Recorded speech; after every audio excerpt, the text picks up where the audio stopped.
एक ऐसा लड़का जो बचपन से ही दूसरों से अलग था, जिसकी आवाज पे सब हंसते थे और जिसे फिल्मी कहकर चिढ़ाया जाता था। लेकिन उस लड़के ने अपने दर्द को अपनी ताकत बनाया और आज बना है बॉलीवुड का सबसे बड़ा फिल्म मेकर। यह कहानी है करण जौहर की। करण का जन्म हुआ 1972 में एक फिल्मी परिवार में। उनके पिता यश जौहर मशहूर प्रोड्यूसर थे, लेकिन करण का बचपन आसान नहीं था।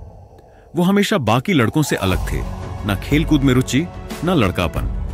उन्हें पसंद था म्यूजिक, ड्रामा, डांस और डायलॉग्स। स्कूल में बच्चे उनका मजाक उड़ाते थे। तेरी चाल कैसी है, तेरी आवाज लड़कियों जैसी है।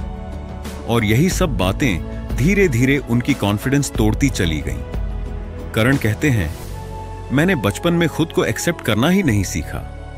मैं हर दिन डर में जीता था कि कोई मुझे जज ना करे। उनके पास दौलत थी, लेकिन दिल में खालीपन। पिता फिल्म इंडस्ट्री के नामी शख्स थे, लेकिन करण को लगता था मैं किसी के लायक नहीं हूं। साल 1995 में करण को यश चोपड़ा के बेटे आदित्य चोपड़ा के साथ काम करने का मौका मिला। फिल्म थी दिलवाले दुल्हनिया ले जाएंगे। करण उसमें असिस्टेंट डायरेक्टर थे, लेकिन सेट पर रहते रहते उन्हें समझ आया, मुझे फिल्में बनानी है, लेकिन अपनी तरह की, अपनी सोच वाली। उसी वक्त उन्होंने लिखना शुरू किया अपनी पहली फिल्म की स्क्रिप्ट। और साल 1998 में रिलीज हुई फिल्म कुछ कुछ होता है, जिसमें शाहरुख, काजोल और रानी थी। सफलता आई, पर अंदर का डर अभी भी जिंदा था।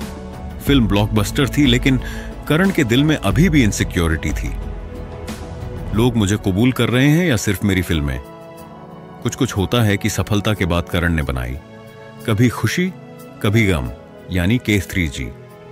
शाहरुख, अमिताभ बच्चन, जया बच्चन, काजोल, करीना। यह फिल्म नहीं, एक इमोशन थी, हर घर की कहानी।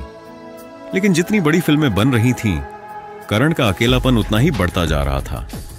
उनकी मां ने कई बार पूछा, बेटा, इतनी भीड़ में भी तू इतना अकेला क्यों है? करण मुस्कुराते थे, लेकिन अंदर से टूटते थे। साल 2004 में उनके पिता यश जौहर का निधन हो गया। करण के लिए यह सिर्फ एक पर्सनल लॉस नहीं, एक भावनात्मक भूचाल था। पापा चले गए और मैं अंदर से पूरी तरह से बिखर गया। उन्हें लगता था अब कोई नहीं जो बिना शर्त उन्हें समझे। उसी समय वो डिप्रेशन में चले गए। उन्होंने खुद कहा, मैं हंसता था कैमरे के सामने, लेकिन अंदर से मैं दिन रात रोता था। करण का पहनावा, बोलने का अंदाज, उनकी भावुकता, सब पर सवाल उठाए गए। उन्हें फेमिनिन, ओवर इमोशनल और ड्रामेटिक कहा गया। लोग मेरे बारे में जो कुछ भी सोचते थे, मैं धीरे धीरे खुद भी वैसा ही सोचने लगा था। सोशल मीडिया पर ट्रोलिंग ने उनके जख्मों को और गहरा किया। साल 2006 में उन्होंने बनाई कभी अलविदा ना कहना, एक बोल्ड फिल्म जो शादी और रिश्तों पर सवाल उठाती है। फिल्म को लेकर बहुत बैकलैश हुआ, लेकिन करण ने हार नहीं मानी। वो कहते हैं, मैं सच्चाई दिखाता हूं, चाहे लोग उसे पसंद करें या नहीं। उन्होंने खुद से वादा किया, मैं अब लोगों को खुश करने के लिए फिल्में नहीं बनाऊंगा, मैं खुद को एक्सेप्ट करके आगे बढ़ूंगा। अपने दर्द को अपनी ताकत बनाकर करण ने धर्मा प्रोडक्शंस को एक नए रंग में ढाला। उन्होंने लॉन्च किए नए चेहरे, Varun Dhawan, Alia Bhatt, Siddharth Malhotra, film student of the year से। लोगों ने फिर ताने मारे, नेपोटिज्म स्टाइल है, टैलेंट नहीं। लेकिन करण ने कहा, जो लोग मुझे गिराना चाहते हैं, मैं उन्हें अपनी कहानी का हिस्सा बनने ही नहीं देता। टीवी शो कॉफी विद कारान ने करण को सिर्फ डायरेक्टर नहीं, बल्कि एक बेबाक, मजेदार और भावुक होस्ट बना दिया। यहां उन्होंने अपनी इनसिक्योरिटीज, फेलियर्स और हार्ट ब्रेक्स पर खुद खुलकर बात की। लोगों ने उन्हें और गहराई से समझा। करण ने खुद को वैसे ही अपनाया जैसे वो है। अब उन्हें फर्क नहीं पड़ता कौन क्या कहता है। वो अपनी फिल्मों में बोल्ड टॉपिक्स उठाते हैं, यूथ को मेंटोरशिप देते हैं और खुद को प्राउड महसूस करते हैं।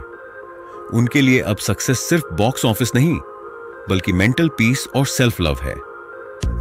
धर्मा 2.0 अब भारत के टॉप प्रोडक्शन हाउस में से एक है।